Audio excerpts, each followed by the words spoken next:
Okay, great. Welcome to another edition of Real Estate Investor Talk. And sitting next to me is Bill Rawson. Bill is the chairman of Rawson Properties. Bill, first of all, thank you very much for your time. Pleasure. Bill, first of all, we had this fantastic interview about yourself. You're a doyen in the industry, in the property industry. Give us a little bit of background about yourself, where it started, and then later on we can talk about sort of the market and some advice for investors. But give us a little bit of a background of where it started in the industry. I mean, you are a doyen. Tell us about it. It started small many years ago in 1972. I entered the property market in 1971, and I learned the methodology of investing via the principle of gearing. And I was one of the first folk to catch on to that.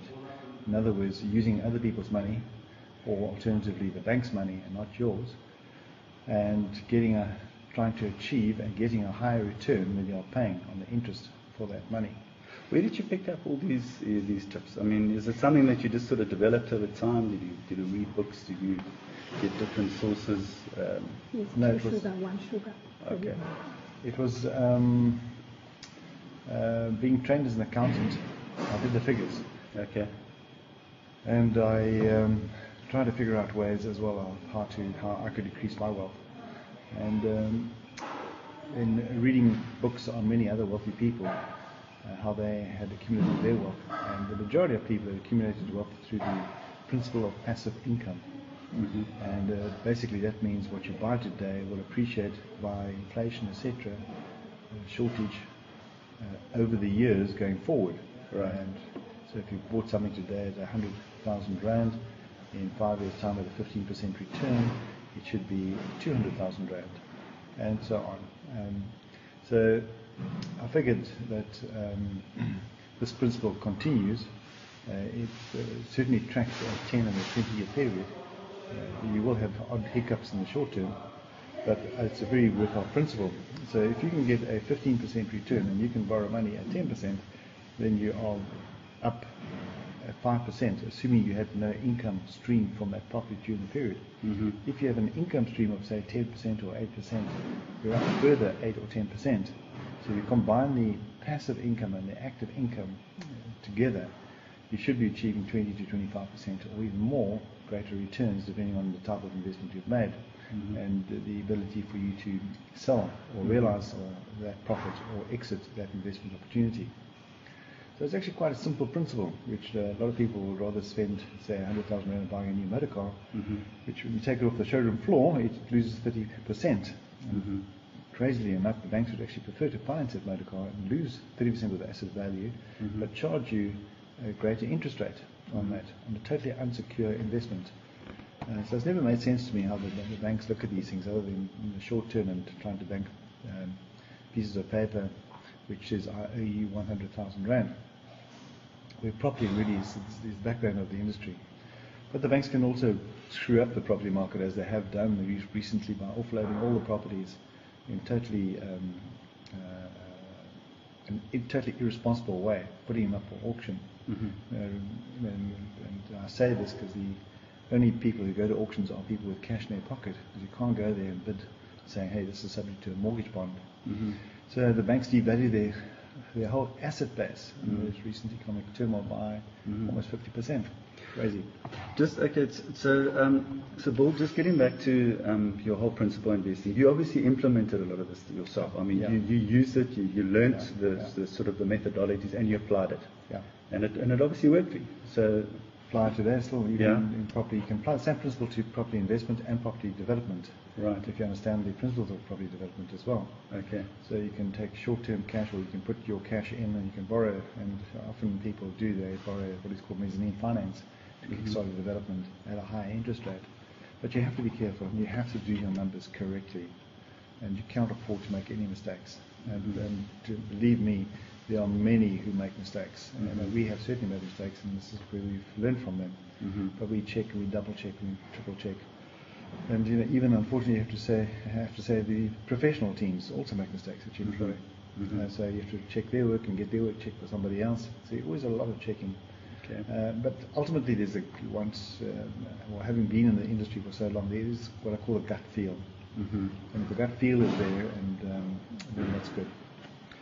Okay, so let's get a little bit get back to what you were saying earlier on about the markets and the banks putting everything out for auction and that kind of stuff. So what do you think? I mean, what should be happening in your opinion? We are in an international economic crisis. Some people say yes, no. I mean, some say it's deeper than it really is in the US and also in the Eurozone. And obviously there's a little bit of panic, there's a bit of fear out there.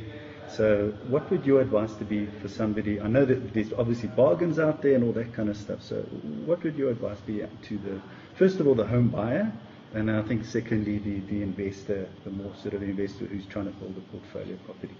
What should be happening, and how should the banks be behaving in your opinion, just in relation to putting the stock on the market and letting prices sell for rock bottom? I think from the investor point of view, if you can deal with that aspect first of all, there are many casual investors who do not study the market, and I'm a great believer in studying and becoming an expert in what you want to do. And so when I invest, I know that area, I study the area, I read up about it, I go to the show houses, I talk to the agents, because even talking to the agents, you have one agent has an opinion which is completely different to another agent that has an opinion. Of the same as differing opinion to the one you've spoken to earlier on. But these are all sources of information which are freely available to investors, which they don't use. Then of course you read the papers and you read the net today. And then I'll go and study what has been sold in the market and look at the past year. Look at a 6-month trend and look at a 12-month trend. I don't really look at it longer than 12 months because the market does change, unless it's into a micro market, which you're not looking for much activity in a 12-month period. Then you'll look at 24 and 36 months period. So if I have to say that one of the biggest problems or one of the weaknesses in many folks' investment strategy in the residential property market is they are casual investors who don't look at study the market. And basically, they also don't have the time. But I would suggest that even whilst I've been critical of that, it's probably far safer investment than the share market. Mm-hmm. The share market, you also have to study and watch and see. Very seldom do people actually analyse and who's the management of that company on the share market. What are their products? What is their vision going forward? They don't go into the detail and of that either. Mm-hmm. So many people just want to give you their money or invest their money and hope that you can make money for them. And I think that's the wrong perception, the wrong attitude to have. You've got to look after your money, you've got to care for your money that you've been given or that you've made. And so then the next principle is to try and get a good banker that'll fund you. Now, in the old days, and I go back, say, 10 years ago plus, bankers and their clients had what we call relationships. And the banker would meet you and chat to you and understand you, and from that they'd pick up a feeling about you, whether you're honest or you have integrity, etc. Those values unfortunately have gone right out the door. You now are assessed by a computer and in terms of numbers, which is very difficult to trade under those conditions. So try and find a banker who still will have that personal touch. And what they do, they call it private banking these days. So if you can find a private banker working for a bank that has got a vision and an appetite for supporting investors in the property market, then go along with that bank. Don't be loyal to any bank. Shop around on an annual basis and find the best banker for you that suits you and works with you. So for certain things I have various bankers that I work with, and others I work with other banks. And each one has a speciality, and often they also are a wealth of knowledge. Recently I was looking to buy some property, and I got my banker to check the property out and even the owner out before buying, and they came back with a word of caution, which I appreciated. Please check his figures. In the past he hasn't been totally honest with us in giving us his figures, etc. And I appreciated that. Obviously I've got to make the decision myself, and I'll be accountable for the decision that I make myself. So with the banks and the mortgage market or the property market in general, I think the banks are tidying up their books from their losses from 2007, 2008, and they're going to have to start lending. They have to lend to make money. So whilst they've been very cautious in lending to people in terms of the National Credit Act, as we still haven't had any outrageous court cases. I mean, what I'm saying here is outrageous in terms of the consumer, right, where the Act actually allows the consumer to sue the bank for non-repayment of the capital, alternatively non-repayment of interest, if they can prove that the interest was unaffordable by the consumer, and if they can assume that the non-repayment of the capital if the bank was totally irresponsible. So once we have those court cases, I think that, and they haven't come up yet, I can well understand it because the consumer's a small man, and the bank's got huge deep pockets to fund any court case. But there will come a time when this will happen, and then I think the banks might ease up on their lending once they've been tested, all these principles of the National Credit Act have been tested. And we'll get back into a reasonable format of lending again, but I don't expect anything that we have had in the 2000s to come back to the market. That was totally irresponsible as far as I'm concerned, and created a boom which was not sustainable. Okay, so that's more or less the investor. Let's talk a little bit about the home buyer, because I mean the one are related to each other, same principles, that kind of stuff in terms of lending and all that. It's slightly different, but I think that for a lot of home buyers now they can get good value. Investors can get very good value, and home buyers can get good value. And I think just yesterday I had a home seller, in fact, phoned me for advice. He asked me for advice a year ago on selling of his property, and I gave him a ballpark figure that I felt that the property should sell for. And he phoned me yesterday saying, well, it's a year ago since we last spoke, and I've now got this cash offer on my table, which is 30% less than the peak you said it could go for. However, it was more in the ballpark of the lower end of that you said it might go for. What should I do? Do you see the market rising? And my answer to him was, sell it if you feel that you can do buy into this present market exactly the same money at the same sort of discount.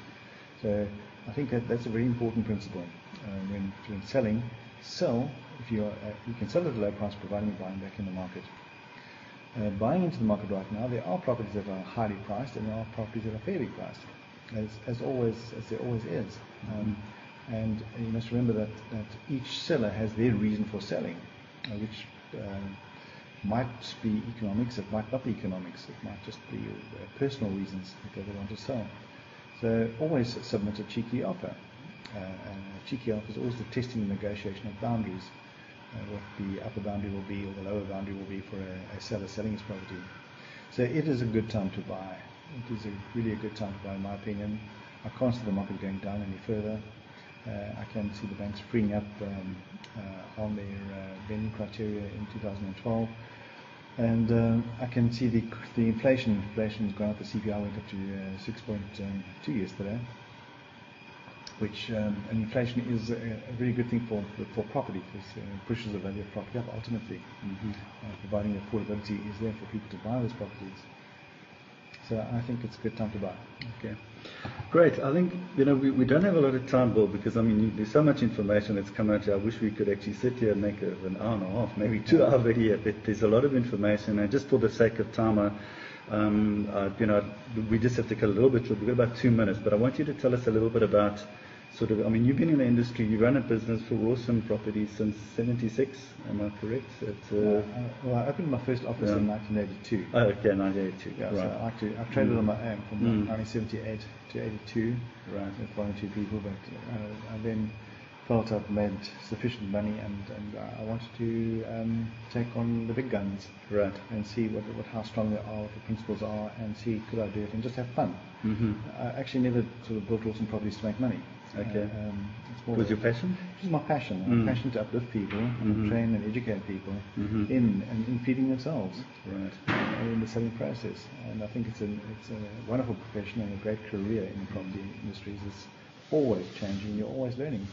Now you must be more or less the same size as these big guns, as you say, because you also know one of the big guns. Am I right or wrong? We're getting there. We're not. We still got brand to catch up on brand. I'm very, very happy to say that after entering the Johannesburg market 5 years ago. We now are almost a household brand there in 5 years. Right. And we are certainly doing the same, well, we're now doing the same turnover in Johannesburg as we did doing in Cape Town. So, put it there is no holy cow in property industry. So anyone can come along and providing you're prepared to put your a lot of hard work into it and efforts and think smart, think out of the box. You don't have to follow other people, as I think I've proved. I haven't gone and spent a fortune on advertising and marketing, as I believe that it's 90% of it's wasted. You don't know where it's gone to. But the pure energy and I think our attitude is we're there to serve people. We go out there to serve and help people with what the property problems as such or opportunities that we want to look for. Well, thanks very much. And I think, what I've heard here quite a bit is, you're serving for people. And I think that if we look at a lot of, specifically the investor industry, I mean, they need and they thrive on education, new information. I think you've got a lot to offer there. And I would like to see some more in the very specific giving value to investors from your side. So at some stage we'd love to get you involved in that state. And I think there's a book inside there. I can hear because I think it's you need to take that knowledge out there and we need to put it into something which I think can really add value because I think there's massive value there. Yeah. Well, anything in closing? I think your first property is the most difficult property to buy, and in my case I borrowed from various people to buy that first property, but do anything to get into the property market. I think it's an experience is obviously the testimony, ultimate testimony. If you have a bad experience with one property, don't write property investment off. Look over a few, analyze it over a few experiences, not just one. Great. Okay. Well, thank you very much for the opportunity. Pleasure. Thank you.